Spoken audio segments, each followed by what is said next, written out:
नमामि धन्वन्तरिमादिदेवम्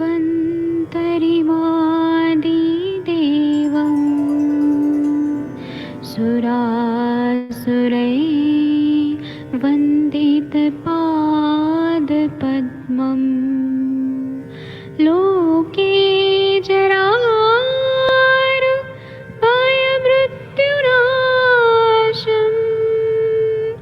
दातारमीशम् विविधौषधीनां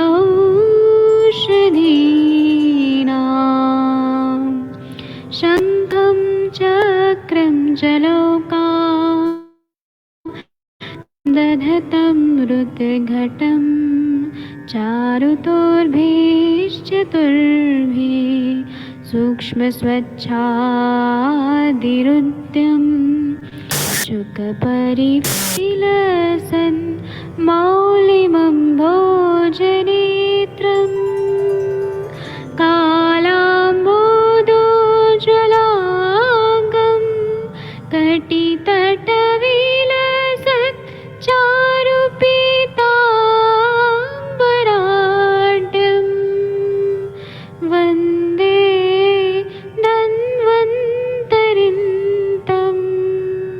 निखिलगदमिव प्रौढदावाग्निनीलम्।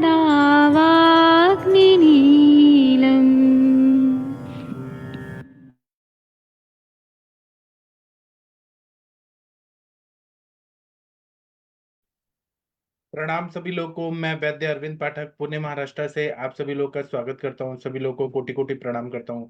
आइए आज हम लोग क्लिनिकल संभाषण शुरू करते हैं। आप सबके सब भारत के सर्वश्रेष्ठ चिकित्सक लोग हैं और सभी को मैं प्रणाम करता हूं। और आज मैं बहुत सारी चीजें बताऊंगा जो आप लोगों को प्रैक्टिस में बहुत ही उपयोगी रहेंगी। तो 1 मिनट में पहले को होस्ट बना देता हूँ। 1 मिनट रुक जाइए।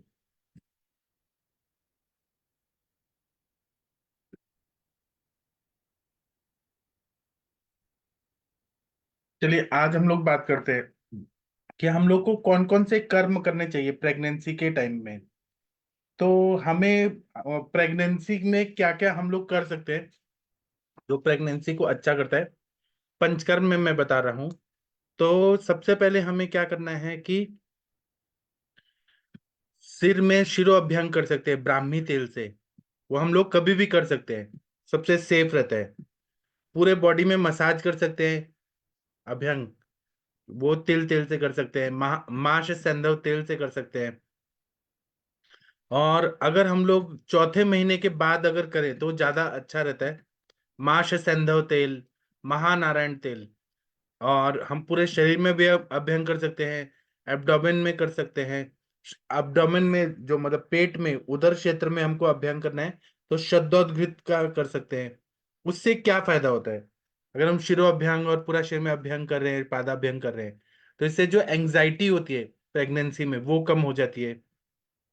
पैरों में दर्द होना कम होता है, सिर में पैर में सब जो भी तकलीफ है वो कम हो जाता है। नींद अच्छी आती है, मूड अच्छा हो जाता है, और दर्द जो है वो कम हो जाता है, और लेबर पेन जो रहता है वो कम होने लगता है, और स्ट्रेच मार्क्स नहीं पड़ते हैं। तो इसीलिए अभ्यंग जो है वो गर्भिणी को करना बहुत ही अच्छा रहता है। दूसरा है कि मसाज थेरेपी जब भी होती है, अभ्यंग होता है, तो उसका एक रिसर्च जो है उसमें ऐसा पाया गया है कि हम जब भी अभ्यंग करते हैं तो उससे हमारा शरीर में वेगल एक्टिविटी जागृत हो जाती है। जो प्रेशर रिसेप्टर्स रहते हैं तो उसमें उससे जो वेगल एफरेंट फाइबर्स रहते हैं वो डायरेक्ट ब्रेन में लिम्बिक सिस्टम में जाते हैं, और उसके साथ में हाइपोथैलेमिक स्ट्रक्चर्स में जाते हैं। तो ऑटोनॉमिक नर्वस सिस्टम को स्टिमुलेशन करते हैं, उसको अच्छा करते हैं, और कॉर्टिसोल का सिक्रीशन अच्छा करते हैं। इससे शरीर में डोपामाइन जो हैप्पी हार्मोन है वो सिक्रिएट होता है। सेरोटोनिन वो भी हैप्पी हार्मोन है वो सिक्रिएट होता है। और कॉर्टिसोल जो है वो रेगुलेट होता है, मतलब वो कम होना चाहिए। और नॉर एपिनेफ्रिन ये कम होता है। तो इससे ये होता है कि अभ्यंग करने से जब कॉर्टिसोल कम सिक्रिएट होगा, नॉर एपिनेफ्रिन कम सिक्रिएट होगा, तो लोअर बर्थ वेट या प्री मैच्योर बेबी ये नहीं होता है। इसलिए अभ्यंग करना चाहिए। दूसरा क्या है कि इससे इम्यूनिटी बहुत ज्यादा बूस्टअप होती है। तो वायरस और कोई भी और चीजें जैसे ट्यूमर वगैरह है वो सब नहीं होता है। जब मसाज अभ्यंग करते हैं तो जो लेबर पेन होता है वो कम हो जाता है, अगर पूरे 9 महीने अभ्यंग किया जाए तो। और कम टाइम का हो जाता है। अगर फर्स्ट प्राइमी और ग्रेविडा है तो उसको बहुत टाइम लगता है, बहुत पेन होता है। तो अभ्यंग किया जाए तो टाइम पीरियड कम होता है, पेन भी कम हो जाता है। दूसरा क्या है कि योनि पिचू जो है वो बोला गया है कि अगर हम लोग ये करते हैं, पिचू रखते हैं, तो ऐसा बोला है पिचू योन्यो निधम नित्यम निधापेत, वो अच्छा फायदा करता है। और पोस्टपार्टम हिमरेज या पोस्टपार्टम डिप्रेशन आता है मतलब डिलीवरी के बाद, उसमें पिचू रखना तो सबसे अच्छा रहता है। पिचू मतलब टेम्पुन्स जो हम मेडिकेटेड घी या तेल में रखते हैं, तो वो 9वें महीने से करे तो वो ज्यादा महीना अच्छा रहता है। गर्भिणी अवस्था में 9वां महीना स्टार्ट हो गया तब करे। शतावरी घृत से करे तो अच्छा रहता है। इससे मतलब और महीने ना करे लेकिन 9वें महीने जरूर करना चाहिए। इससे जो पेरिनियल मसल्स होते हैं उसको ताकत मिलती है, स्नेहन होता है, तो नॉर्मल डिलीवरी होने के चांसेस बढ़ जाते हैं। और बर्थ कैनाल लेब्रिकेटेड होगा तो प्रॉपर डिलीवरी होता है। अपने जो आचार्य लोग थे वो पहले ही बता देते थे, और स्त्री वैद्या लोग थी वो पहले ही बताती थी कि पिचू रखना है।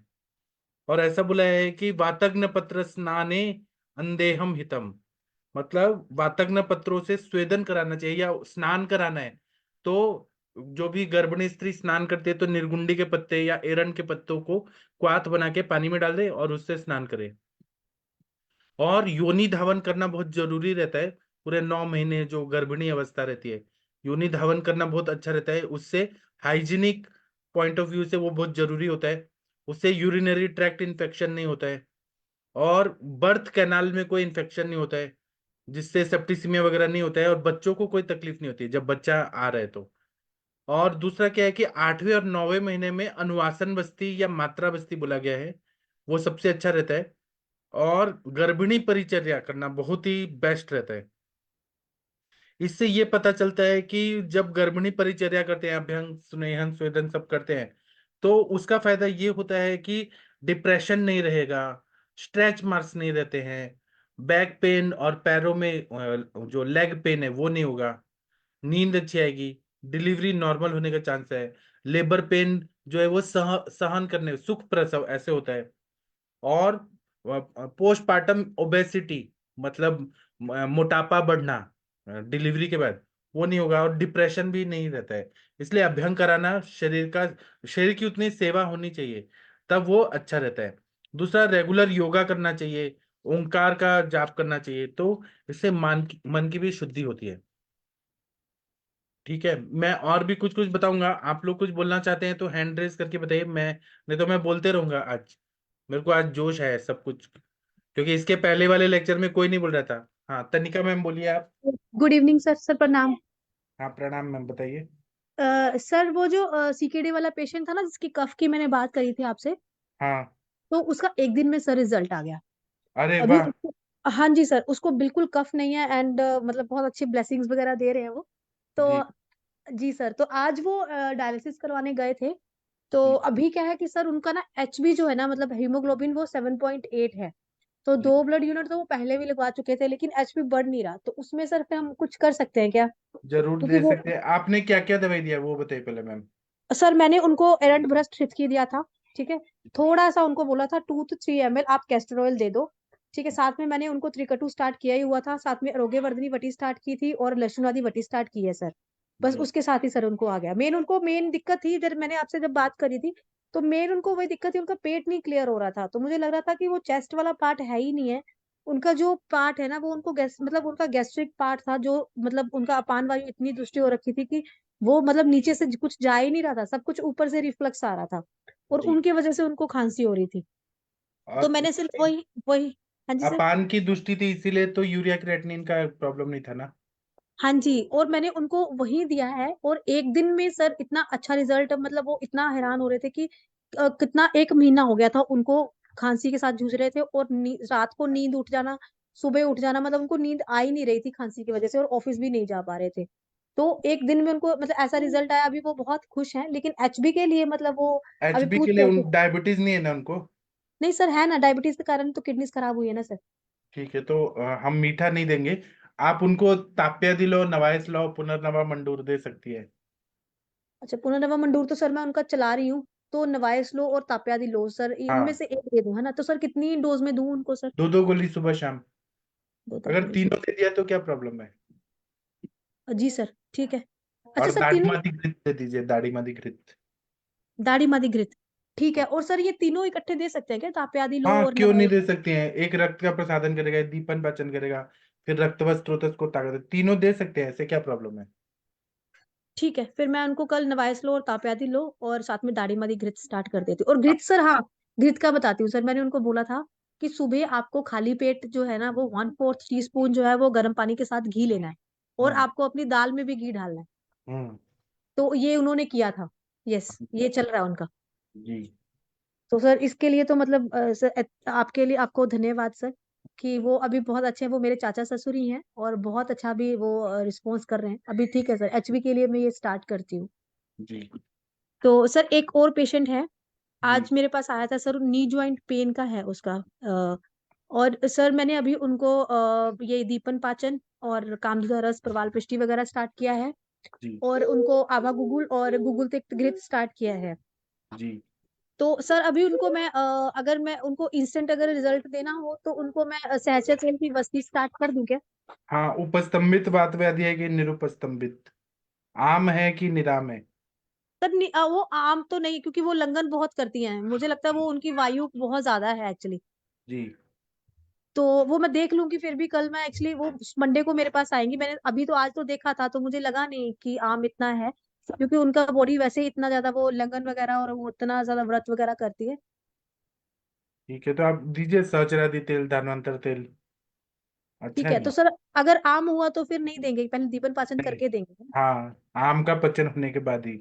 बिना भूख के खाना खाते हैं कि भूख लगने पे खाते नहीं सर, ये उनका है, उनका चाय बहुत ज्यादा है। और दूसरी बात है कि उनको सर खाना खाना ही है, पर उनको भूख अच्छी लगती है, कहते हैं मुझे भूख बहुत अच्छी लगती है। हैं? जी। तो ठीक है, ठीक है सर आप उनको। देखिए उस हिसाब से फिर दीजिए, फिर हमें भी बताइए। जी सर, ठीक है, थैंक यू सर। हाँ, अभी आप लोग के पास ना आमवात के पेशेंट आते होंगे, तो आमवात के पेशेंट में हम लोग वैतरण बस्ती देते हैं। उसमें 100 ml गोमूत्र या गोमूत्र का अर्क लेते हैं, 50 ml गुड़ का पानी, 50 ml इमली का पानी, ये मिक्स करके फिर छान के फिर देते हैं। तो आमवात देखते हैं तो वो ज्यादातर रोमेटाइड अर्थराइटिस जैसा ही रहता है, आर ए फैक्टर पॉजिटिव रहता है। तो इसमें आम और वायु दोनों दूषित रहते हैं, पूरा शरीर में वो सर्कुलेट होते हैं, और वो कहीं पर भी जाते हैं। आम और वायु दोनों, दोनों बैड फ्रेंड्स जो रहते हैं, गंदे दोस्त। तो वो क्या करते हैं, वायु जो है वो कैसा है, वायु जो है वो अच्छा भी है बुरा भी है। यहाँ पे आम के वजह से वायु बिगड़ा हुआ है, और वायु का रुक्ष गुण बढ़ा है, शीत गुण बढ़ा हुआ है। तो ये शैतान बच्चा हो गया, हमारा ही है वो, लेकिन वो शैतान बच्चा है हमारा। तो ये क्या करेगा कि संधियों में चला जाएगा, जहाँ श्लेषा कफ है, हार्ट में चला जाएगा, अब लंबा कफ है, सिर में जाएगा, कहीं पर भी जाएगा और आमवात कर देता है। तो पेशेंट हमारे पास जब भी आमवात के पेशेंट आते हैं तो उनको बड़े बड़े संधियों में ये दिखता है, और बिच्छू काटने की तरह पेन होता है, वृश्चिक दंशवत वेदना। तो शूल होगा, शोथ होगा, स्तंभता होगी, और बहुत सारे ज्वाइंट्स में रहेगा, और वो संचारी वेदना होगा, कभी एक ज्वाइंट में, फिर दूसरे में, फिर तीसरे में। तो अगर इनको ध्यान से ट्रीटमेंट नहीं दिया, आम का पचन नहीं किया, केवल पेन किलर खिलाते रह गए, तो ये ज्वाइंट में डिफॉर्मिटीज करता है। तो आयुर्वेद में लोग आते हैं कि आप आयुर्वेद से हमें ठीक करिए गठियावात का। तो हम लोग क्या करते हैं, वैतरण बस्ती से शुरुआत करते हैं। हम आम पाचन के लिए दीपन पाचन और कटुरस दीपन ये सब तो देते ही हैं।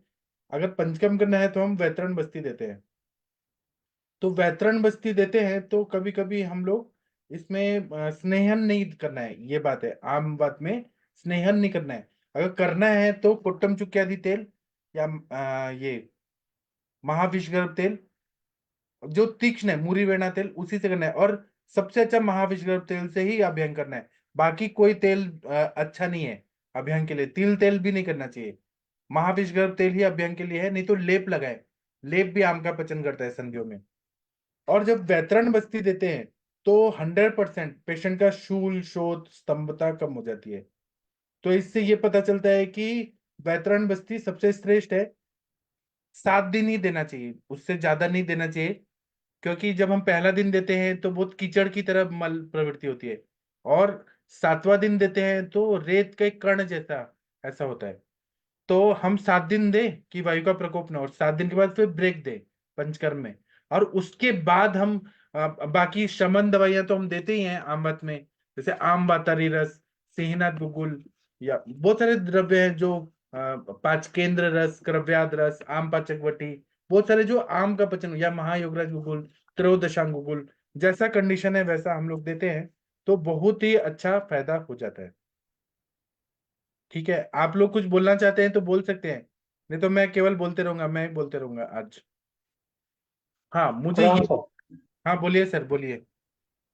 हाँ सर, मेरा एक पेशेंट चल रहा था जो मैंने बताया था सर आपको, क्या कहते हैं, बेड वेटिंग का सर। तो उसने वो मैंने मात्रा पर्ची दे रहा था, तो पता नहीं क्या हुआ सर, वो कंप्लेंट आई है कि पेशेंट की कि लेटरिन के बाद उसे हल्की सी ब्लीडिंग हो जा रही है, तो या पर रेक्टम तो जो है। सर कैथेटर डालते और टाइम कहीं छिल गया होगा, कट गया होगा। और सर जो है बहुत ज्यादा पेनफुल कंडीशन है, मतलब चेयर पर बैठने में प्रॉब्लम हो रही है सर।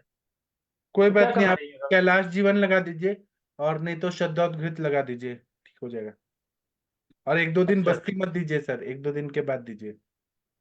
या सर उसमें जैसे ठीक ठाक हो जाए, थोड़ा सा पेन वेन कम हो जाए, तो ये इसका जावित्री तेल का दे दें सर हाँ बस्ती। हाँ हाँ, अभी अभी देखिएगा कैथेटर से कहीं इंजरी हो गया होगा, जी सर। और रात को एरंड तेल दे देंगे, अच्छे से पेट साफ हो जाएगा रोज। जी। और वो डर रही है कि अगर लड़की क्या कहते हैं कि लैट्रिन बोले मेरे पेट ढंग से साफ नहीं हो पाए, मैंने क्यों, कोई लैट्रिन में सख्त है, कोई लैट्रिन सख्त नहीं आ रही है, लेकिन क्या है वो डर लग रहा है कि फिर पेन हो जाएगा। कोई बात नहीं सर, उनको बोलिए डरिए मत, हम जो दे रहे हैं वो सब ठीक हो जाएगा। ठीक सर, ठीक ठीक है। अभी मैं आप लोग को कष्टार्तव में जो डिस्मेनोरिया होता है उसमें उत्तर बस्ती का क्या रोल रहता है, बाकी आप लोग भी बताइएगा, आप लोग बहुत श्रेष्ठ विद्वान लोग हैं।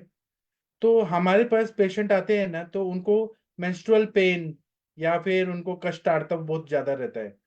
तो कुछ लोगों को माइनर प्रॉब्लम रहता है, किसी को मेजर प्रॉब्लम रहता है। इसमें साइकोलॉजिकल चेंजेस भी रहते हैं, कुछ को डर लगता है कि अभी तो मेंसेस आने वाले हैं, बहुत ज्यादा पेन होगा, एंग्जाइटी बहुत ज्यादा बढ़ जाती है, और जितना एंग्जाइटी बढ़ती है उतना और ज्यादा पेन बढ़ जाता है। तो इसमें पेनफुल मेंस्ट्रुएशन जब होता है तो वो बहुत ज्यादा हो रहता है। कोई लड़की जो है जिसको मेंसेस आ रहे हैं वो बेड पे पड़ी रहेगी, और उसके बाद कॉम्बी फ्लेम और क्या क्या दवाइयां खाने को, क्योंकि वो डर बहुत ज्यादा रहता है।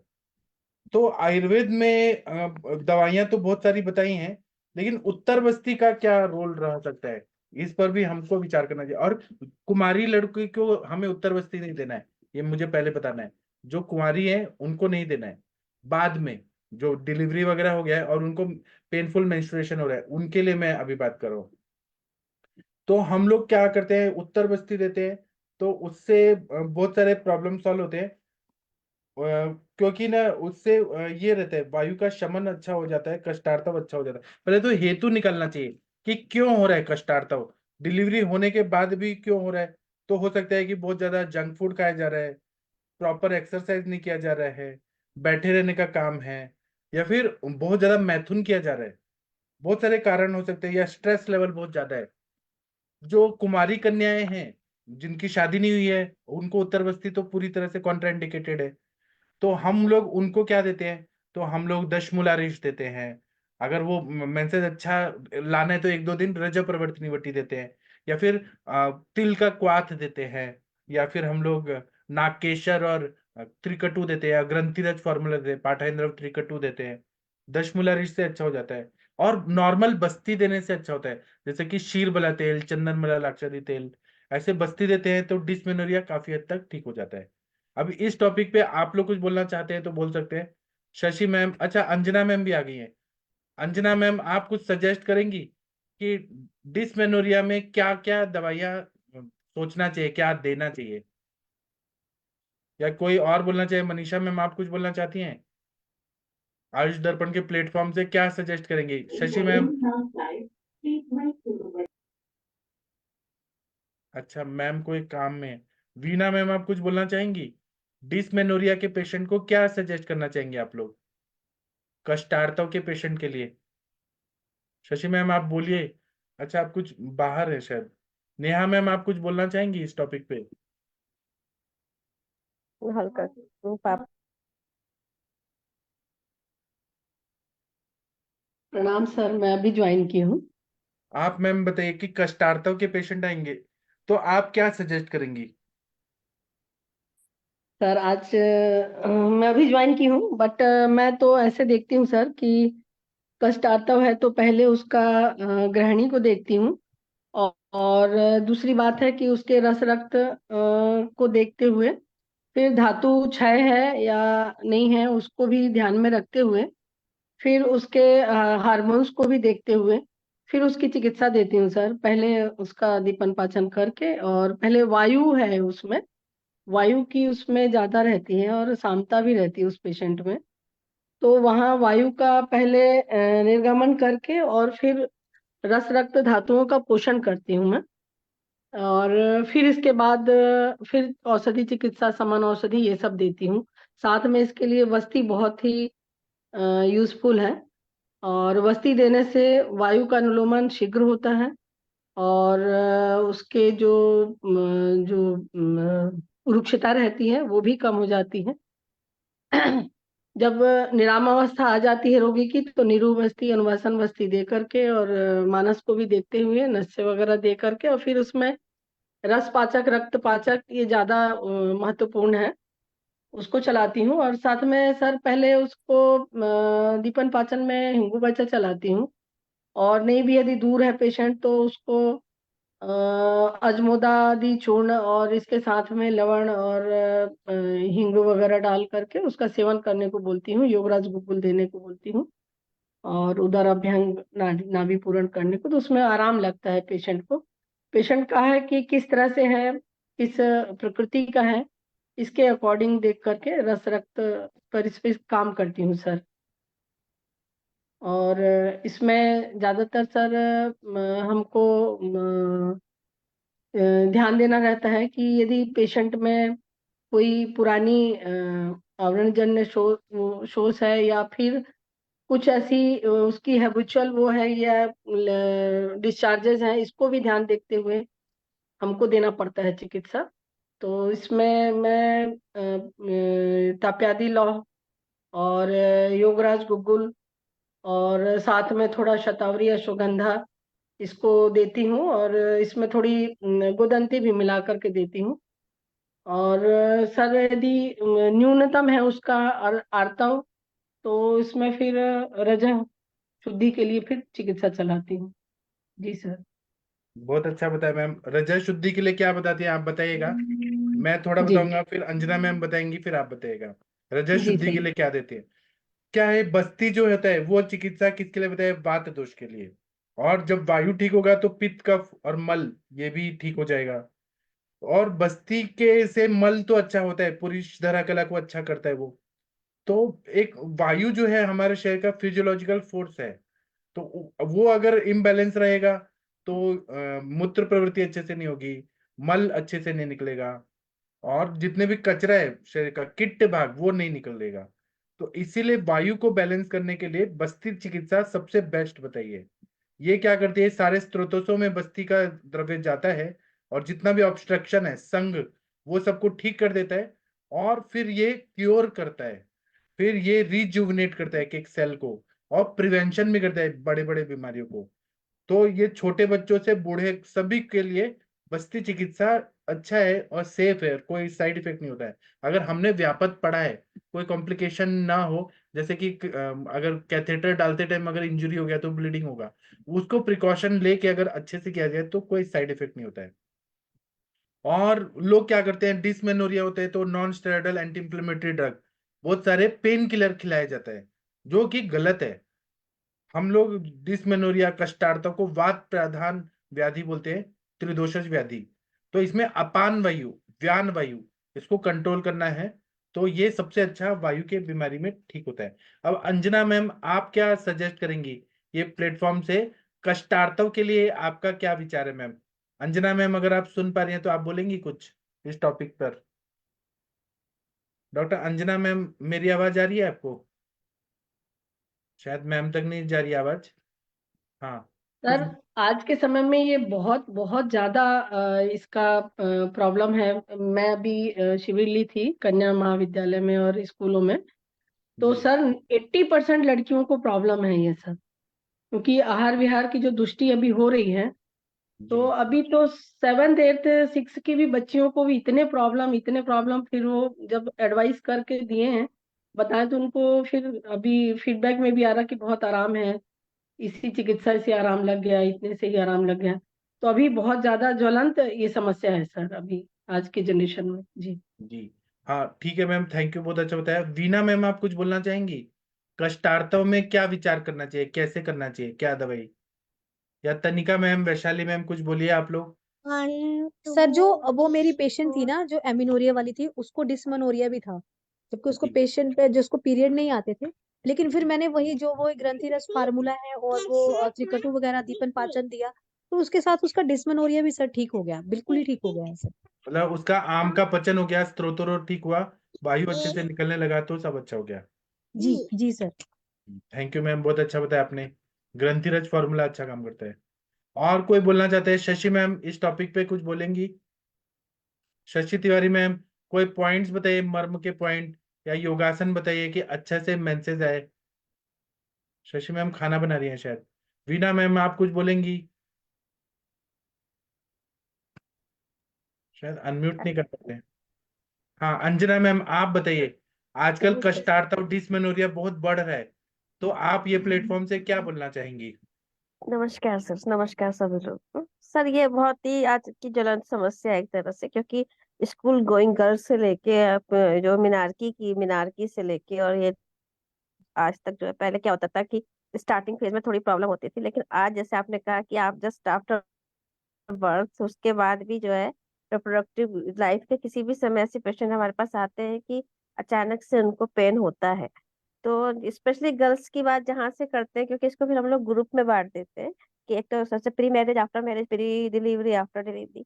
और सबसे पहले क्या होता है कि जो हमारा ये मिनारकी एज ग्रुप होता है, इसको प्यूबर्टी एज ग्रुप कहते हैं, इसमें सबसे ज्यादा जो प्रॉब्लम जो देखने को मिलती है वो वही है कि जो हमारी रजस्वला परिचर्या के बारे में बताया जाता गया है, या ऋतुमती चर्या के बारे में बताया गया है, या जिस तरह से भी हमारे जो हार्मोन्स को पहले हम लोग इतना रेगुलेट करते थे, या जो समस्याएं आज से 20-25 साल पहले बहुत कम हुआ करती थी, वो अचानक जो है इस समय इतनी ज्यादा हो गई हैं।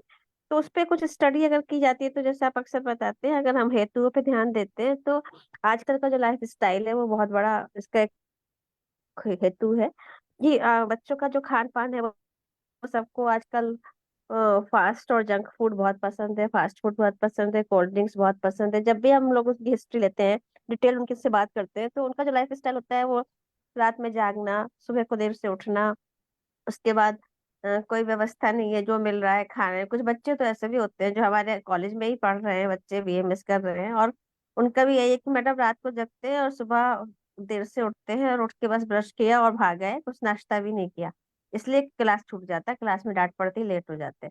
तो ये भी एक बहुत बड़ी प्रॉब्लम है कि बच्चे ना मॉर्निंग में उठते हैं ना जैसे एक दिनचर्या का पूरा हमारे यहाँ इतना अच्छे से प्रक्रम बताया गया है, तो जब वो दिनचर्या का ही पालन नहीं कर पाएंगे तो रजस्वला तो बहुत दूर की बात रही।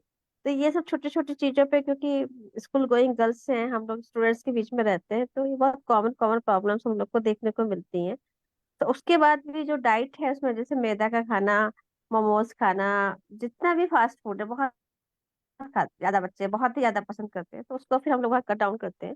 तो यहाँ जैसे मैंने कहा कि आप बताते हैं कि सबसे पहले हमको गृहिणी चिकित्सा करनी है, तो दीपन पाचन पे ध्यान देना होता है। और दीपन पाचन में जैसे भी प्रकृति होती है उसी हिसाब से हम उसको लेके आते हैं, चाहे गोष्टक चूर्ण मिल जाए, दाढ़ी मास्टक चूर्ण मिल जाए, अरगबत चूर्ण मिल जाए, अजमोदादी चूर्ण मिल जाए, त्रिकटु मिल जाए, पंचकोल मिल जाए। सिंपल सिंपल मेडिसिन से ही स्टार्ट करते हैं, सुकोष जल ले लेते हैं, और उसके साथ में अगर पॉसिबल होता है तो एक घृत जरूर ऐड करते हैं, चाहे वो आधा ही चम्मच शुरू कराते हैं, पंचतिक्त हो, चाहे पंचगव्य हो, चाहे ब्राह्मी हो, दाढ़ी मास्टक हो, इसी तरह का घृत मिल जाता है, तो मैं उसको ऐड ऑन कराती हूँ कि आप सुबह उठिए और इस तरह से जो है ओम का जाप करिए, थोड़ा सा प्राणायाम करिए, थोड़ा सा योगासन करिए, और उसके बाद जो है अगर पॉसिबल होता है तो बाथ लीजिए अच्छे से। उसके बाद आप जो है अपना ये मॉर्निंग आवर्स में ये इतना जरूर से लीजिए। और फिर वो जो त्रिफला का और यप सत्तू का जो एक हम लोग पाउडर बनाते हैं, त्रिफला चूर्ण को रात में भिगो के रख देते हैं और उसका फांट बना लेते हैं, और उस फांट को फिर उसमें थोड़ा सा यप सत्तू मिलाते हैं और पेशेंट को कहते हैं कि कम से कम इसको सुबह 1 गिलास पी लो। 1 गिलास नहीं तो कम से कम जो चाय वाला कप होता है उतना पी लो, 200 ml की मात्रा तक उसको बोलते हैं कि इसको जरूर से लेना है। और डाइट में भी वही बताते हैं कि थोड़ा सा अगर हो पाए तो अपने लिए जौ का दलिया या फिर जौ का जो मतलब आपने गेहूं के आटे में भी थोड़ा सा जौ का आटा मिलाओ और उसकी रोटी बनाओ या उसको उसका सेवन करो। तो इस तरह से ये चीजें करने से मुझे लगता है काफी मतलब बहुत हम लोग कवर कर पाते हैं, क्योंकि डाइट डाइट का, आहार का और मानसिक मानसिक स्थिति का बहुत इफेक्ट होता है। नस्य चिकित्सा का भी बहुत अच्छा रोल मिला है यहाँ पे, प्रकृति के आधार पर या हम लोग नस्य चिकित्सा करते हैं तो भी रोल मिलता है। जैसे मैं अक्सर बताती हूँ कि समटाइम्स एनोवुलेटरी पीरियड के कारण भी बहुत ज्यादा जो है पेन होता है, समटाइम्स और भी कॉज होता है। तो हम किसी भी तरह का तेल, चाहे शतावरी तेल हो, शतपुष्पा तेल हो, या फिर हमारे पेशेंट 32 प्रकृति के आते हैं तो मैं फिर पंचतीर्थ घृत वगैरह का भी जो है नस्य करवा देती हूँ, और उसका रेस्पॉन्स मिलता है। अगर पेशेंट 10 दिन भी, 1 हफ्ता भी, महीने में कर लेता है तो रेस्पॉन्स मिलता है। और नाभि पूरण के लिए जो एरंड तेल बेस्ट है, एरंड तेल अधोदर पे लेपन कर सकते हैं, तर हृदय मर्म पे, पाद पाद और हस्तपाद दोनों के तर हृदय मर्म पे आराम से हम लोग अभियंग कर सकते हैं। और फिर जब आती है चिकित्सा की बात, तो वैसे मैंने बताया कि फिर उसके बाद हम जो है थोड़ा, मैंने अभी 1-2 दिन पहले और पहले बताया था, एक अभ्यामल की अध्याय हमने पढ़ा और उसमें हरित इत्यादि क्वाथ का वर्णन आया है, जिसमें हमारे पास सब मिलता है। हरित की, विविध की, अमल की, त्रिफला को मिला के, हल्दी मिला के, बच्चा, बिडंग, शुंठी, पिपली, इस तरह का सब चीजें मिला के एक क्वाथ का उन्होंने बताया है। और वो मैं क्वाथ थोड़ा सा जनरली एक शोधन के रूप में भी और अनुपान के रूप में भी, जैसे मैं आपने कहा आरोग्य वर्धनी बटी दे दी या कुबेराक्षादी बटी दे दी, शंख बटी, क्रव्याद रस, ये कहीं ना कहीं अच्छा रोल कर रहे हैं। और चंद्रप्रभा बटी या योगराज गुलगुल इस तरह खाना खाने के बाद दे सकते हैं। बाकी पॉसिबल होता है कुछ मेडिसिन अगर मिल जाती है कॉलेज में तो उसके हिसाब से जैसे हम कहीं ना कहीं यक्षार वगैरह भी मिला सकते हैं, थोड़ा शंख भस्म मिला सकते हैं, थोड़ा सा गिलोय सत्व, गोदंती भस्म, इस तरह की मेडिसिन जो बहुत सिंपल मेडिसिन पेशेंट को देते हैं। और इस तरह से पूरी चिकित्सा करने के बाद मैंने आपको बताया भी था कि हिंगू बचादी योग और हिंगू तेल का हम लोगों ने एक रिसर्च वर्क भी कराया है, और वो इतना अच्छा इफेक्ट आया है कि जो ओपीडीज में हमारे पास पहले जो पेशेंट आते थे, हमको लगता है 99% पेशेंट को हम लोगों ने एनाल्जेसिक्स मेडिसिन के बारे में इतना ज्यादा अवेयर कर दिया है। और कुछ अभी अब मुझे लगता है सभी को पता होगा कि ये जो हम लोग मेफ्टालिस्पाज वगैरह लड़कियां बहुत खाती थी, उसमें भी अगर उसके बारे में भी काफी आया कि उसको बैन कर दिया गया है, उसकी रिसर्च वगैरह आई, तो उसका भी एक बहुत अच्छा इफेक्ट पड़ा। और पेशेंट जो है जनरली अगर जो वस्ती करा लेते हैं उनको तो बहुत ही अच्छा रहता है, और नहीं भी कराते हैं तो भी अगर हम इनके हर लाइफ स्टाइल के हर पॉइंट पे, उनके आहार विहार पे, उनकी दिनचर्या पे, उनके मानसिक स्तर पे, और उनको थोड़ा सा भी हम मोटिवेट कर ले जाए और अपने आयुर्वेदिक मेडिसिन कहते हैं विरेचन, हल्का नित्य विरेचन पे रखें, और उसके अलावा थोड़ा सा जो उनकी वातानुलोमन प्रकृति वातानुलोमन मेडिसिन के साथ में उनकी प्रकृति के आधार पर अगर हम दवाएं बनाते हैं तो हमको अच्छा रिजल्ट मिलता है। जी सर। बहुत अच्छा बताया। और मनीषा मैम, आप कुछ बताना चाह रही थी कि रज शुद्धि के लिए क्या देना चाहिए? मनीषा मैम सोच रही हैं शायद। और कोई कुछ बोलना चाहते हैं, पूछना चाहते हैं तो पूछ सकते हैं, बता सकते हैं, नहीं तो मैं अलग टॉपिक पे बात करूंगा। कुछ बोलना है आप लोग को? हाँ जी सर, गुड इवनिंग सर। हाँ, आप बताइए मर्म पॉइंट क्या क्या दबाने चाहिए कि कष्टार्थ और डिस्मेनोरिया में फायदा होता है। सर इंद्रबस्ती मर्म जो है वो बहुत बढ़िया काम करेगा। इसमें आप एक बार कुरपर वीडियो मर्म। ऑन करके दिखा सकते हैं कौन सा मर्म? हाँ, मैं एक्चुअल में 2 मिनट में घर पहुंचती हूँ तो फिर मैं सर आपको दिखाती हूँ। ठीक है। अभी मैं रास्ते में हूँ और उस टाइम पेशेंट था, बल्कि एक स्टोरी भी शेयर करनी थी, सक्सेस स्टोरी, बहुत बढ़िया लग रहा है मुझे। ठीक तो है। बता, उसमें सर ये ऐसा था कि पेशेंट को पिंपल्स बहुत ज्यादा होते थे। शायद मैंने हो सकता है पहले भी शेयर किया हो, मतलब कि इस तरह के हेतु के साथ पेशेंट आई थी, तो उस पेशेंट के हेतु में सर मेन वही निकला था, रात्रि जागरण अच्छा था, मतलब काम की वजह से रात के 2-2, 3-3 बजे पहले सोती थी और सुबह 9-10 बजे उठती थी। तो ये करीब उसका 1.5-2 साल चला था सिलसिला। फिर उसके बाद जो उसको एक्ने होना शुरू हुआ था तो बहुत ज्यादा होता था, मतलब उसमें पूरा जिसको कहते हैं ना गड्ढे बन गए थे। जी।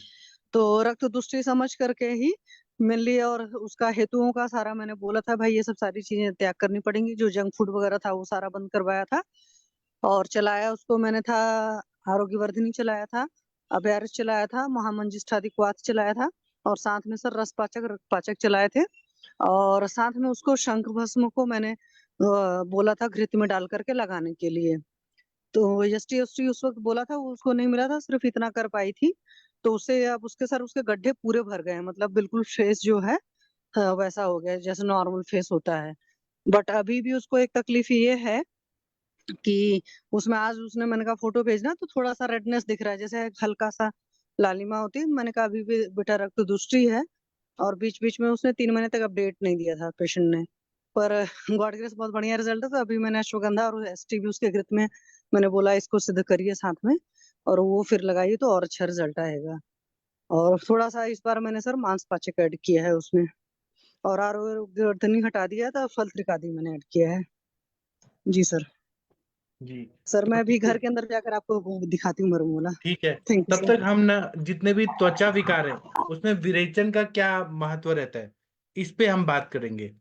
तो विरेचन कर्म जो रहता है ना, वो जितना भी हमारा संशोधन है उस सारे क्राइटेरिया को वो फुलफिल करता है। क्योंकि जो भी हमारे शरीर में दुष्टि है, आम दोष है, जिसके वजह से स्किन की प्रॉब्लम हो रही है, तो उन सबको ये दूर करता है, टॉक्सिन्स को सब निकालता है, शुद्धि करता है, रक्त की शुद्धि, पित्त की शुद्धि। सारे पेशेंट हमारे वमन करेंगे कि नहीं करेंगे इसकी गारंटी नहीं है, लेकिन विरेचन इंसान कर लेता है। तो विरेचन द्रव्य जो रहते हैं वो उसके एक्शन जो रहते हैं अलग अलग तरीके से रहते हैं।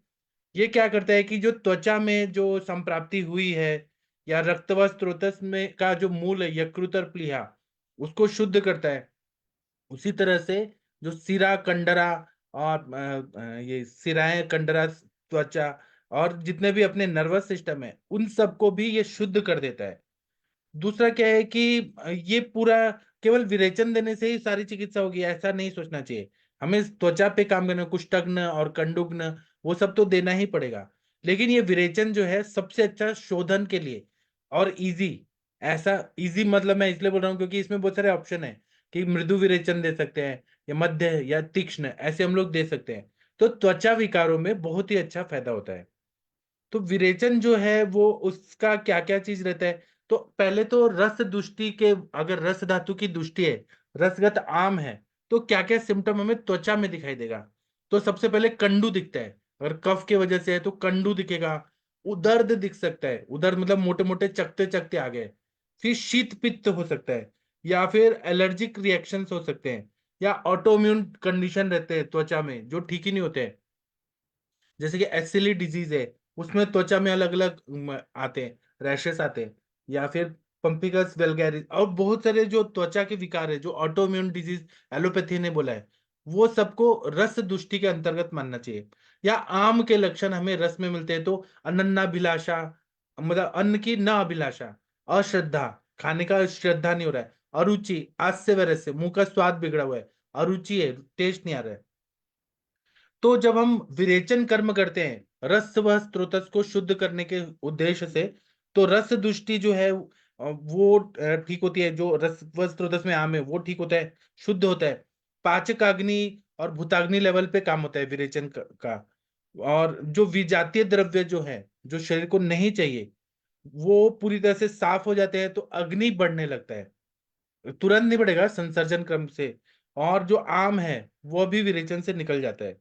पूरा जो अपना महास्त्रोतस है जीआईटी ट्रैक्ट उसको शुद्ध कर देता है। और ये क्या करता है कि आम फिर से रीअब्जॉर्ब ना हो अपने पक्वाशय में। तो विरेचन करा दिया, कचरा निकाल दिया, तो रीअब्जॉर्ब नहीं होगा, और फिर संप्राप्ति जड़ से निकल जाएगी और त्वचा विकार में फायदा हो जाएगा। कंडू और शीत पित्त दर्द, एलर्जी कंडीशन ये सब होगा ही नहीं।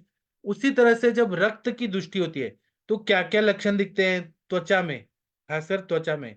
तो वात्रक्त दिखेगा, पामा दिखेगा, दद्रु, चर्मदल, उत्तान वात्रक, रक्तगत वात व्याधि, जितने भी इंफ्लेमेटरी कंडीशन है वो सब दिखेंगे।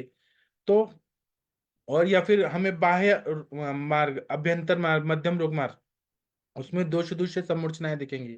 तो जब हम विरेचन कर्म करते हैं रक्त व स्रोतस को शुद्ध करने के लिए, तो आम जब रहेगा तो मंदाग्नि रहेगा, आम को निकाल दिया, मल भाग ज्यादा रहता है, सार भाग कम रहता है।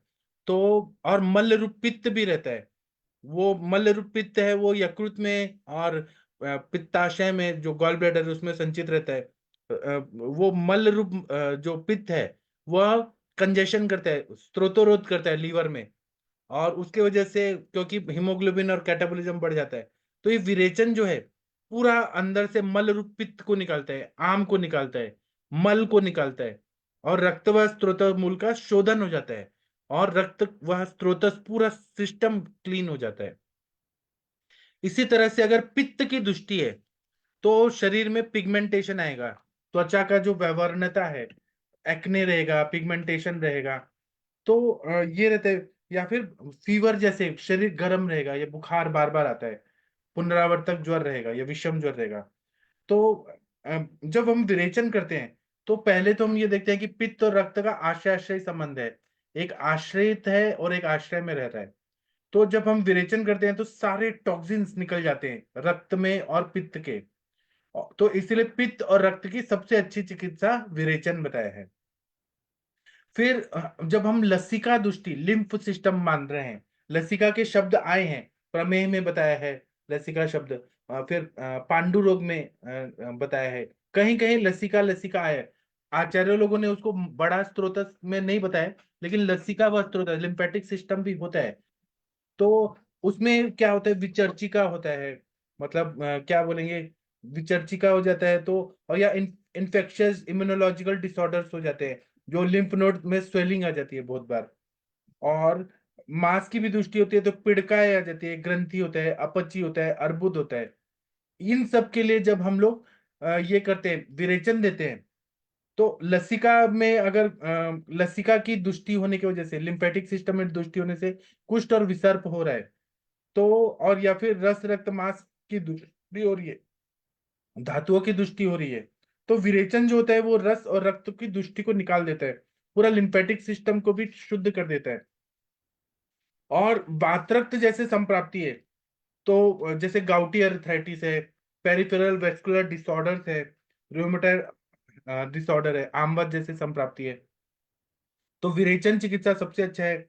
विसर्प में मेन चिकित्सा बताया कि हमें विरेचन देना चाहिए।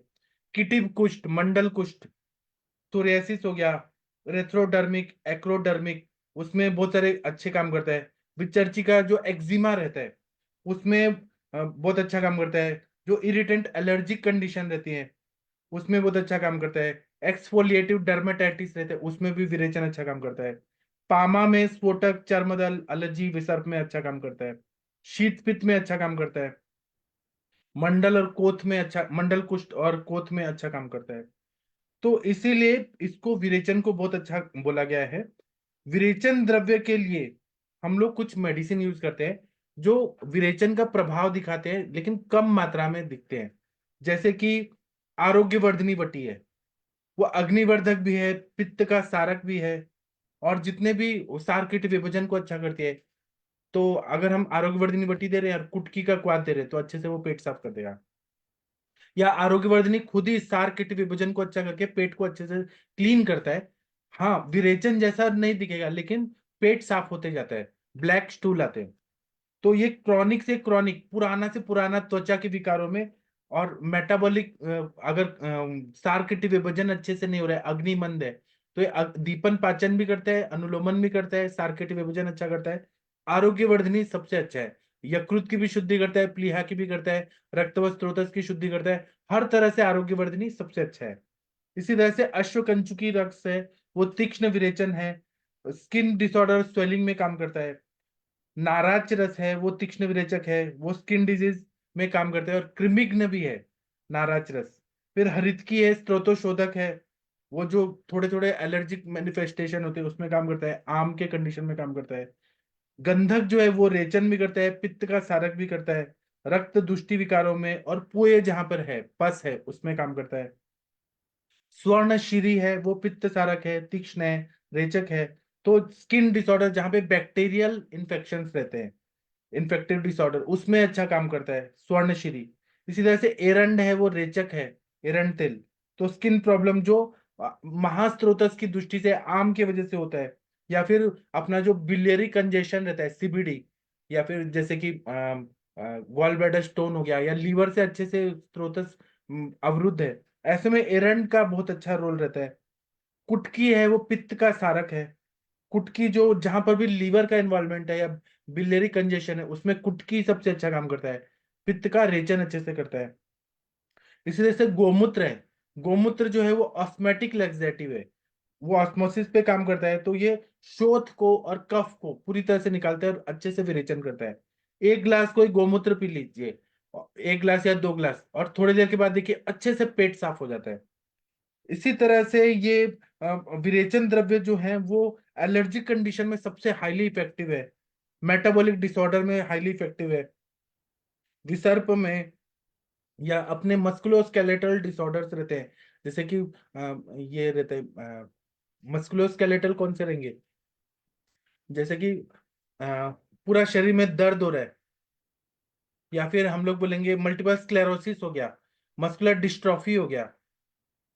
तो ये मस्कुलोस्केलेटल जितनी भी बीमारी है, मसल और स्केलेटल, वो सब में काम करता है। या फिर पिगमेंटरी डिसऑर्डर है, त्वचा का रंग बिगड़ गया, एक्ने हो गया, उसमें काम करता है। मांस दुष्टिजन्य व्याधियां रहती हैं, जैसे कि तिल है, फिर तिल नहीं, केलॉइड्स है, उसमें अच्छा काम करता है। इसी तरह से वेस्कुलर डिजीजेज जैसे कि ये हो गया डीवीटी, डीप वेन थ्रोम्बोसिस हो गया, वेरिकोज वेन्स हो गया, उसमें अच्छा काम करता है। रक्त की दुष्टि, रस की दुष्टि और गैस्ट्रोइंटेस्टिनल डिसऑर्डर में अच्छा काम करता है। या फिर हमारे कनेक्टिव टिश्यू डिसऑर्डर, लसिका की दुष्टि, उन सब में, या आनुवांशिक बीमारियां रहती है, उसमें भी विरेचन बहुत अच्छा काम करता है। तो विरेचन को अच्छा सा वातानुलोमक बोलते हैं हम लोग, दोष निर्हरण करने के लिए सबसे अच्छा है, और अपने जितने धातु है उसकी शुद्धि करने के लिए सबसे अच्छा है, वायु की गति को अच्छा कर देता है, और अपने शरीर में जितने भी पित्त के स्त्राव हो रहे हैं उसको ये बैलेंस कर देता है। और दूसरा है कि विरेचन जो है मल को दूर करता है, बल वर्ण को प्रसादित। बहुत सारे पेशेंट ऐसे आते हैं जिनका कलर काला हो गया है बहुत ज्यादा, हम विरेचन दे देते हैं तो त्वचा में गौर वर्णता आ जाती है, तो इसीलिए इसका फायदा होता है। तो इसीलिए तुरंत फायदा करना है तो विरेचन चिकित्सा देना चाहिए। पूरा जहर को निकाल देता है, विष को निकाल देता है, आम को निकाल देता है, क्योंकि शरीर में आम रहेगा तो बैक्टीरियल ग्रोथ, इन्फेक्शियस डिसऑर्डर ज्यादा बढ़ते हैं, तो ये आम को निकाल देता है। जाठराग्नि को अच्छा करता है, भूताग्नि को, धात्वाग्नि को, क्योंकि स्त्रोतोरोध हर लेवल पे जो जो है उसको ये शुद्ध कर देता है। और दूसरा क्या है कि जिसको बार बार बीमारी हो रहा है, जैसे कि फीवर बार बार आ रहा है, सर्दी जुकाम बार बार आ रहा है, और जो वमन कराने के लिए नहीं रेडी है, उनको हम जब ये निकाल देते तो फ्रीक्वेंसी जो है बीमारी का बार बार होने का वो रुक जाता है। और ऐसे बोलते हैं कि केवल विरेचन से ही नहीं बीमारी ठीक हो, हमें शमन चिकित्सा भी देना पड़ेगा, तो शमन से नया स्किन आएगा, विरेचन से नया स्किन नहीं आएगा। और द्रव्य हमें देने पड़ते हैं स्किन की इम्यूनिटी और स्किन को रिपेयर करने के लिए।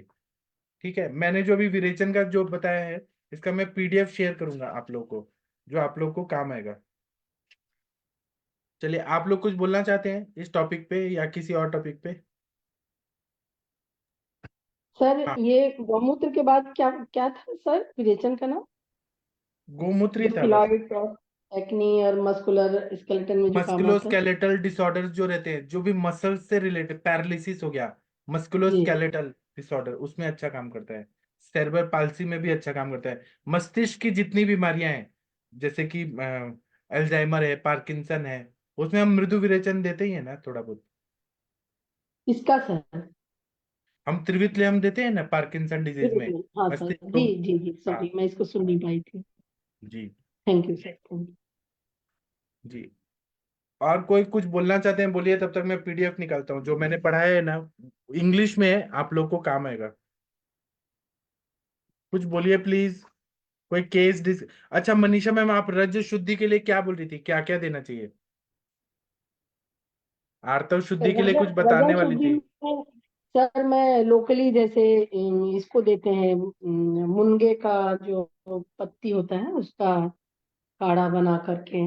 और यहाँ पे उसको बोलते हैं हिरवा बोलते हैं लोकल में, और अपने यहाँ कुछ अलग लैंग्वेज है ये।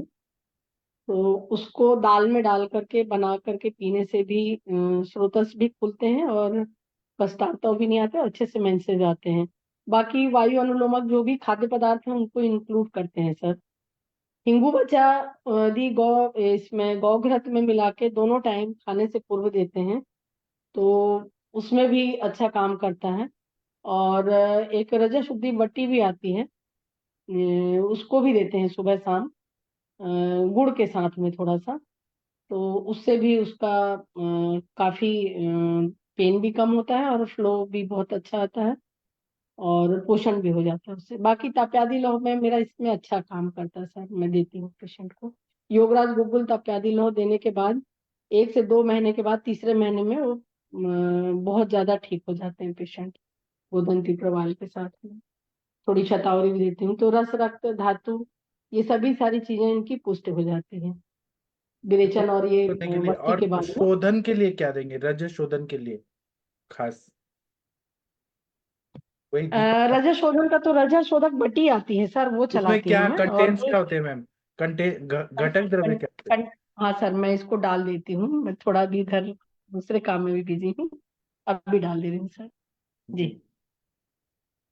आर्तव शुद्धि के लिए हम लोग रस पाचक रक्त पाचक देते हैं, तो वो पाचन करता है, शोधन करता ही है, मतलब पचन होने से। और हम कार्पास मुलासा देवदारवारिष्ट वो देते हैं, वो उससे अच्छा होता है, तो उससे शुद्धि होती है, गर्भाशय की शुद्धि होती है, गर्भाशय शोधक। जी सर, और वो गाजर गाजर बीज और ये विडंग और ये सारी चीजें भी उसमें मिला करके देते हैं इसमें गुड़ में उसको खाने के लिए। जी और रजत शुद्धि तो ये अलग मैटर है सर। ये कष्टार्तव जो है इनका मेरे को मेन कॉज यही लगता है कि वात और पित्त का ही कहीं ना कहीं अवरुद्धता रहती है। जी और जो अभी मैडम ने बहुत अच्छे से क्लियर बताया कि खान पान आहार विहार ही सबसे बड़ी समस्या है अभी। पहले के जमाने में दादी नानी लोग बहुत ज्यादा रोक टोक करती थी कि ये खटाई नहीं खाना है, मसाला नहीं खाना है, तुमको ये नहीं करना है, वो नहीं करना है, जागना नहीं है, जल्दी उठना है। तो वो चीजें अभी वो अभिशाप समझते हैं लोग कि बेटियों के साथ ऐसा करते थे, लेकिन वो परफेक्ट था हमारे शरीर रचना और स्वास्थ्य की दृष्टि से। तो अभी लोगों को सुधरना पड़ेगा, जो अभी छोटा आहार विहार और रात में जागना, डिस्को जाना, ये करना, फिर सुबह देर से उठना, तो उसका ही काज है सर ये सब जी। जी अभी मैंने आदित्य सर पीडीएफ भेजे है ग्रुप में, जो मैं अभी विरेचन कर्म बता रहा था त्वचा विकारों में। इसको पढ़िए, समझिए, और उसके बाद पेशेंट को दीजिए। आपका बहुत सारा कॉन्सेप्ट क्लियर होगा अगर ये चीज पढ़ेंगे तो। इंग्लिश में है तो आपको फायदा होगा। जी sir, thank you very much sir, thank you very much sir. अगर आप मुझे कोहोस्ट बना देते तो मैं एक स्क्रीन शेयर करना चाहता था एक हाँ केस जरूर, को जरूर। और मेरे पास ना जितने भी मटेरियल है पढ़ाई का, सब मैं देता हूँ। ये अभी जो मैं दे रहा हूँ पीडीएफ दिया, 2013 का एक है, कोई आर्टिकल है, वो मैंने दिया है। हाँ चलिए करिए। Share screen share sir, share में जाके इमेज टू हाँ स्क्रीन, हाँ ठीक है सर, आ गया, स्टार्ट नाउ। जी सर, सर दिख रहा है ना सर? हाँ, इसमें तो आपका चैट आ रहा है। अच्छा ठीक है। हाँ सर, चैट आ रहा है। हाँ ठीक है, दिखाइए।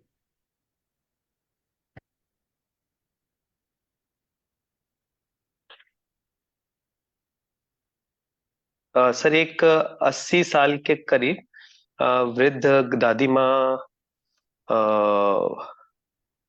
वृद्ध दादी माँ, उनको गिरने से दाएं तरफ पे इंट्रा पेरेन्काइमल हीमोरेज हो गया। ये सफेद सफेद जो दिख रहा है ना सर, जी ये राइट साइड सिर, जैसे हम जैसे सहस्त्रार से अगर देख रहे हो तो सिर ऊपर से दिख रहा है। ये स्ट्राइट उनको ब्रेन में हीमोरेज हुआ, चोट लगी थी उनको लेफ्ट साइड एरो शायद, मतलब जो सफेद वाले के जो दूसरे छोर पे है वहां पर चोट लगी थी, उससे वायु शिफ्ट हुई और जी वहां पे उसने यहाँ पे आवृत करके उसमें वहां पे ये मतलब पित्त, मतलब रूक्षता बुढ़ापे के कारण जी यहाँ पे कफ का आवरण जैसा, पित्तज कफज, पित्त पहले फिर कफ का आवरण, ठंडापन था पूरा, कफ का आवरण हो गया। उसके कारण टेंटोरियल थोड़ा इंट्राक्रैनियल प्रेशर बढ़ गया। अब ये जी 80 साल की, कम से कम तो 80 साल की, पता नहीं इनका बर्थ कब हुआ था, 86 साल की मैं आपको अवस्था दिखाता हूँ। जी जैसे ये है, ये इनकी अवस्था तो अभी इम्प्रूव होने के बाद है, तो ये तो बिल्कुल मरण अवस्था, जैसे अभी सांस चलना चालू हुई है, ये हालत थी। जी। और इस तरीके से जैसे दाएं तरफ पे तो जैसे सर कोई भी इलाज के पहले जैसे बोलते हैं भरोसा होना चाहिए, एक टीम वर्क, एक भरोसा, तो हर आदमी आपने जैसे क्या गया। दिया, क्या दवाई दिया? सर मैंने मतलब ये पूरी टीम ने दिया सर, मैं आपको बताता हूँ सर एक।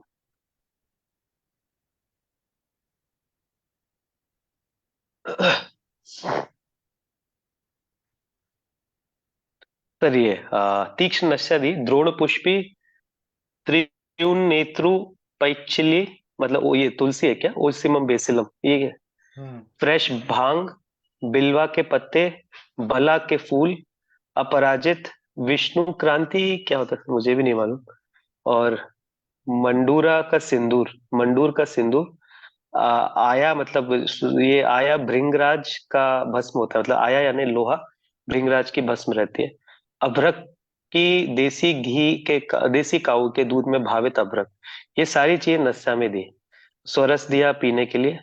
और इसके बाद उनकी आंखें थोड़ा हिलना, शरीर हिलना चालू हुआ, नहीं तो ऑलमोस्ट मरण पे ही थी वो जैसे दिख रहा है। और फिर आंखों अंजना सर हम कैसे देते हैं, आंखों के नीचे जो अंजन देते हैं, जी। ये एरंड का, ये इलानीर करके कुजाम्बू यानी एरंड कल्प रहते हैं।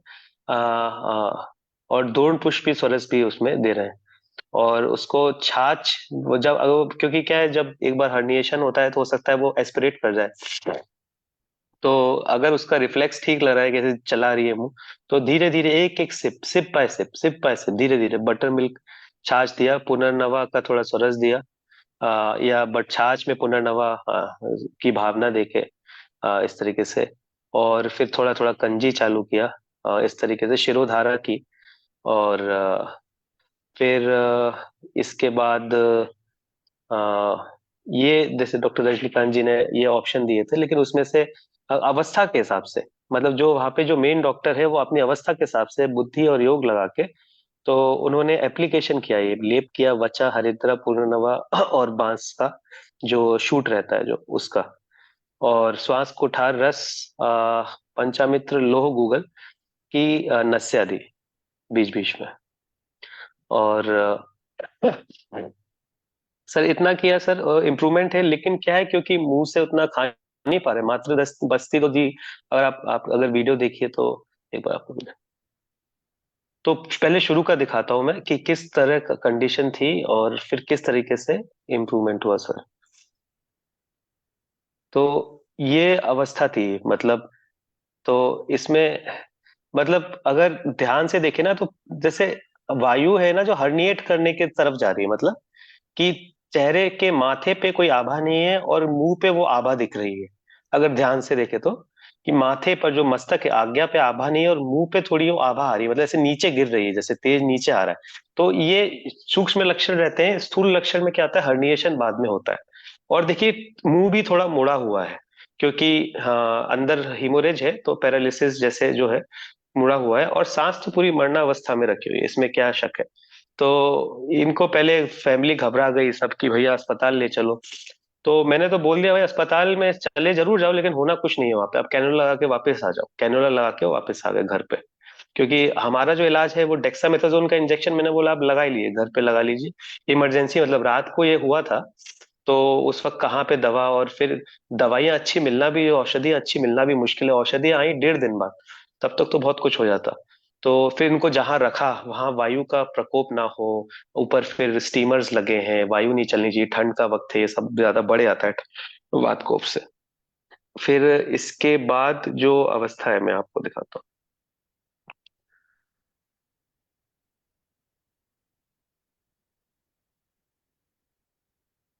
फिर बीच में ये भी दिया था, यष्टि, त्रिफला, लौह भस्म। और क्योंकि जो अवेलेबल है युक्ति पूर्वक, जैसे लिखा तो बहुत कुछ था लेकिन जो अवेलेबल है, तो गंधक, और ये सॉल्ट पेटर इंग्लिश में वर्ड है कि क्या बोलते हैं, बहुत कॉमन चीज है जो हम यूज करते हैं। और नवसाधर का छोटा छोटा, ये सारी चीजें मक्खन घी के साथ, ये भी उन्होंने दी थी। जो भी था ये तेला था बेसिकली, तो तेल अभ्यंग करने के लिए यूज किया था, जो भी युक्ति पूर्वक था। और जैसे इनमें काफी इंप्रूवमेंट है, मैं आपको बस वो अभी जो चल रहा है ना, नस्या, फिर अभ्यंग, फिर बस्ती चल रही, देखिए ये देखिए इनका मज्जा दिमाग का, खून नाक से दिमाग से सब निकला था। देखिए ब्रेन भी निकल गया था थोड़ा सा, इतनी इतनी जीर्णावस्था है, सब कुछ क्षय हो रहा है, तब भी इनको अभी बचा ले जा रहे हैं। और जो जैसे पहले मैंने बोला था ये इसका कि आप तो एक क्या कीजिए, अस्पताल में ले आने, ये अस्पताल में देंगे, मैंने इलाज ही बताया अस्पताल में क्या है जो आपको फार्मेसी मिल सकता है, आप ये दे दीजिए। और ये सब आप रखिए कि अभ्रक, वचा चूर्ण, सीतोपलादी, सौंठ, नींबू, पान पत्ते, जो भी आसपास मिल जाए, नाक, दूध, लहसुन, सर्पगंध आदि, मनस मित्र, हरड़, त्रिकटु, जो भी मिल जाए। इससे पहले तो एक फार्मेसी होनी चाहिए ना घर में, तब तो इलाज करेंगे। और फिर ये सारी चीजें बोली थी, रजत भस्म, पंचामृत लो, जो भी सर आपके जो लेक्चर सब नोट, समीर पनांग, एकांग वीर रस, मुक्ता पिष्टिवृत, अवस्था के हिसाब से, ऐसे नहीं कि सब दे दिए, पर कम से कम रहे तो अवस्था पूर्वक, वैद्य के सामने जब मरीज रहता है तब वो अवस्था पूर्वक उसका वो कर सकता है, जैसे कुचला या एकांग वीर, क्योंकि उसको जगाना पड़ेगा। फिर ये सिरिंजेस, सेलाइन, आईवी सेट, सब आप रख लीजिए। और तो उन्होंने अस्पताल गए, सीटी कराया और कैनुला डाल के वो वापस ले आए। और रात में लेप, मकरध्वज, बिल्वा, discharging her now, I will take her home. और रात में नस्याधि और मकरध्वज की और बिल्वा, क्योंकि वही था, तो युक्ति पूर्वक उन्होंने, उनके पास और दूसरी चीजें नहीं थी। तो फिर जैसे रिकमेंड तो बहुत कुछ किया।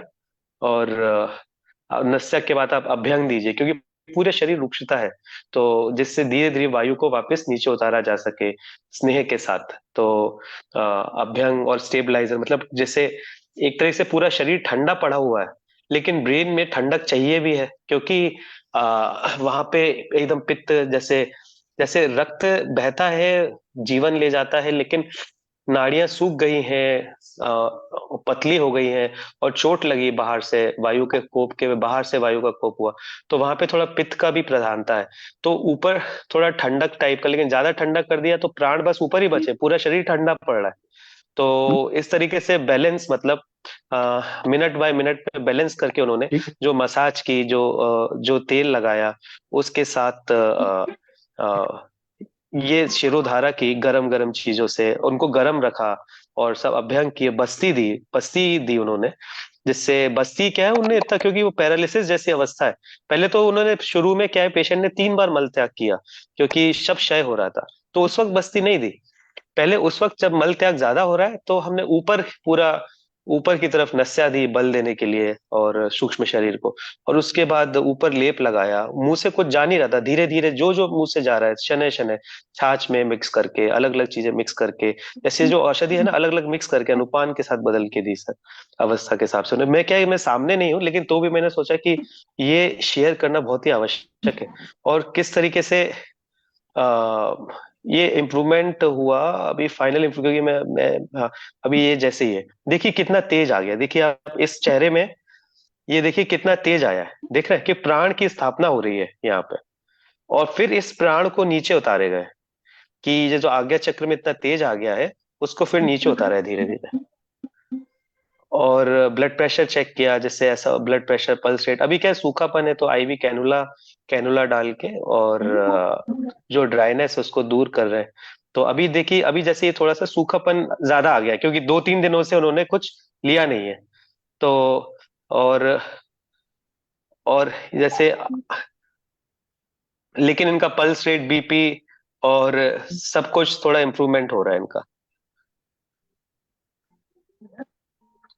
पहले से, मतलब ओवरऑल इम्प्रूवमेंट है। और वो उनका जो जो रिफ्लेक्सेस है, आई बॉल में मूवमेंट है, आंख में थोड़े पानी आ रहे हैं, मतलब जीवन अभी भी चल रहा है। देखिए जैसे रूखापन, ये देखिए ये ब्लीडिंग हुई थी इस तरफ, तो रिफ्लेक्सेस स्लो है, अंदर दिमाग में जो ब्लीडिंग हुई है, लेकिन आंख में से हल्का हल्का पानी आ रहा है, वो जानती है, वो जगी, देखिए हल्का हल्का गीलापन है, तो ये अच्छी निशानी की रूक्षता कम से कम ब्रेन में नहीं है, तो स्निग्धता है वो वापस आ जाएंगी इस तरीके से। तो सर ये अभी आधा केस हुआ है, लेकिन मैं सोचा कि शेयर करना कि कितना बल है हमारे विज्ञान में, और उसमें हमें भय नहीं करना है, हमें आगे बढ़ना है सर, उस प्रकार से जितना एक्सपीरियंस था शेयर किया सर।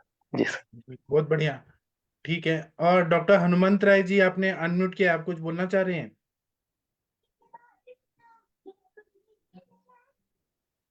डॉक्टर हनुमंत राय जी कुछ बोलना चाहते हैं तो जी बोलिए। नहीं, नो सर वो, जी सर कुछ नहीं सर। ठीक है, थैंक यू सर। ठीक है, और किसी को कुछ बोलना है तो बोलिए। सर एक आज लेडी आई थी, इनफर्टिलिटी की थी, 3.5 ईयर मैरिज को हुआ था। जी तो ये हिस्ट्री में तो आज तो बोल रही है कि वो 3 महीने से ब्लीडिंग स्टॉप ही नहीं हुआ है। एलोपैथी वाले सारी ट्रीटमेंट करके जो हार्मोनल देते हैं उस टाइम बंद रहता है, वापस दूसरे ही दिन स्टार्ट हो जाता है, हार्मोन बंद होता है। तो सारे वो फाइल रिपोर्ट लेके आई थी, उसमें पीसीओडी के अलावा और कुछ नहीं था। पर वो एक उसने वमन करवाया था, उसके बाद से ये शुरू हुआ। तो तो आप मैंने क्या कहा वहां करेंगे, क्यों आप चंदन में लाक्षादी तेल का मात्रा बस्ती दे दीजिए ना मैम, ठीक हो जाएगा। वायु का प्रकोप हुआ है इसलिए ऐसा हो रहा है। आज वापस स्टार्ट हुआ, उसका 3rd डे था, तो आज मैंने वो 5 दिन तक उसको रहने दिया। और उसको स्किन इन्फेक्शन ज्यादा है, ड्राई, बहुत ही ड्राई स्किन, स्केली टाइप की ड्राई स्किन है सर। वायु का उसके लिए प्रकोप है उसने मैम। वमन लिया था। हाँ, वो स्नेहपान अच्छा नहीं हुआ होगा, घृतपान अच्छा नहीं हुआ होगा। हाँ, आप किसी पहले तो रोकना इंस्टीट्यूट है, में करवाया। उस शानुक चूर्ण को लीजिए, हाँ, तंडुलोदक के साथ लीजिए, बंद होना चाहिए। नहीं तो प्रद्रांतक लौ, प्रद्रांतक रस, बोलबद रस, नागकेशर चूर्ण, तंडुलोदक के साथ दीजिए, बंद कर दीजिए।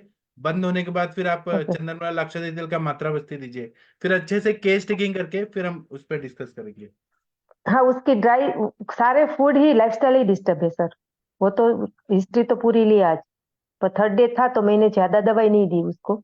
जी वो स्किन के लिए पहले ट्रीटमेंट करते हैं, उसके बाद ही ये करेंगे, ब्लीडिंग स्टॉप करेंगे, और स्किन के फिर उसके बाद पीसीओडी की करेंगे। स्किन के लिए क्या दिया आपने?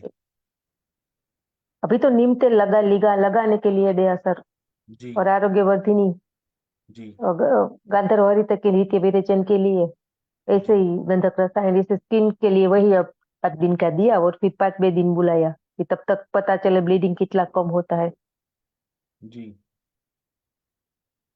ठीक है, फिर बताइएगा क्या हुआ, रिजल्ट क्या आया। सर हमारा यहाँ पे थोड़ा रुक गया था ये जो हाँ मैम। लेहम, और इसके बाद हम जैसे विरेचन कर रहे हैं तो हमको फिर स्किन के लिए शमन चिकित्सा रुक गया था सर। आपका 2 सेकंड और दीजिए सर इसमें। क्या मैं जो पढ़ाया हूँ हाँ हाँ सर। वो तो मैंने पीडीएफ दिया है ना, तभी मैं बता देता हूँ। अच्छा। शमन के लिए हाँ नहीं, सर, शॉर्ट में बता दीजिए। नहीं जैसे मैंने अभी उसमें विरेचन पे ही उसमें बात अभी किया। पॉइंट विरेचन था पे। सर कि हाँ, विरेचन के बाद जो स्किन पिगमेंटेशन आ रहा, ब्लैकिश हो रहे हैं और रुक्ष हो रहे हैं और स्केली हो रहे हैं, तो उसमें शमन में हमको स्किन पे भी औषधि देनी है, वहां पर फिर ब्रेक हो गया। उसमें पीडीएफ दे। महातिक्त घृत है, गुगुल तिक्त घृत है, और अगर स्नेहन करना है तो। और जी हम लोग फिर गंधक रसायन पंचतिक्त घृत गुगुल देते हैं, कैश्योर गुगुल आरोग्यवर्धिनी घृत के साथ देते हैं ना, उससे अच्छा हो जाता है। मैंने केवल विरेचन पे बोला और उसका पीडीएफ दे दिया आप लोग को, आप ग्रुप में जी देखिए, जी। ठीक है एक सर, बार ठीक उसको है। पढ़िए। जी जी जी। Thank you. ठीक है। और कोई कुछ बोलना चाहते हैं? गीता मैम आप ये केस जरूर बताइएगा जो आपने अभी बताया, हमें सुनना है आपका। Okay sir. ठीक है, तो मैं अभी सेशन बंद करता हूँ, छुट्टी है आप लोगों का। और कल संडे को सुबह लेक्चर नहीं होगा, 11 बजे होगा। तो आप लोग अभी खा पी के सो जाइए, सुबह हम मिलेंगे। और शाम को कोई लेक्चर नहीं होगा ऑफिशियल, लेकिन एमडी के लोगों के लिए रिसर्च स्टैटिस्टिक्स का लेक्चर होगा शाम को 7 बजे। जो लोग एमडी कर रहे हैं, जैसे शशि मैम कर रही हैं, स्मिता मैम कर रही हैं, इन लोगों के लिए होगा। आप लोगों को अगर इंटरेस्ट है तो आप लोग आ सकते हैं, जिनको नहीं इंटरेस्ट है कोई बात नहीं।